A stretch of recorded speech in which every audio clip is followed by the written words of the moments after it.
Prosecutors in Long Island have announced an indictment against 31 accused gang members who they say are responsible for 18 different shootings. In one of them, a school teacher was killed after his car was allegedly mistaken for a rival gang member's. Jodi Goldberg is in Brentwood with details. Kimberly Collins Midget was a beloved mother and school teacher. Police say she was killed after her car was mistaken for a rival gang member's last summer in Hempstead.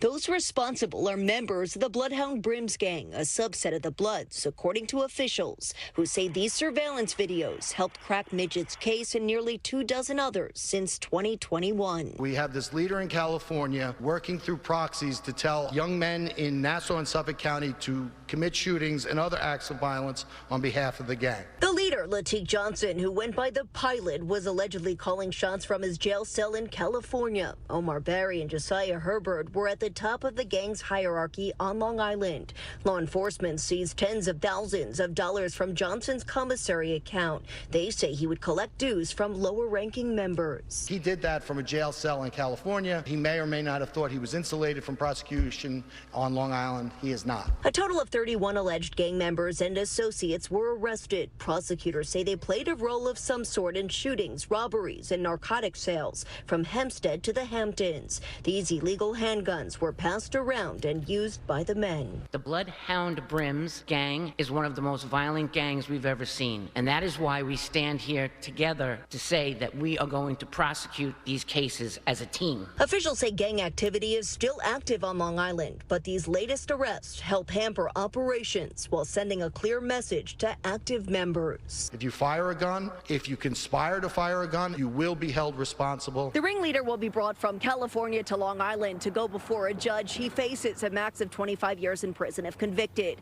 The goal, according to officials, is to hold these defendants on bail to keep them off the street. They're continuing to investigate and expect other arrests will follow.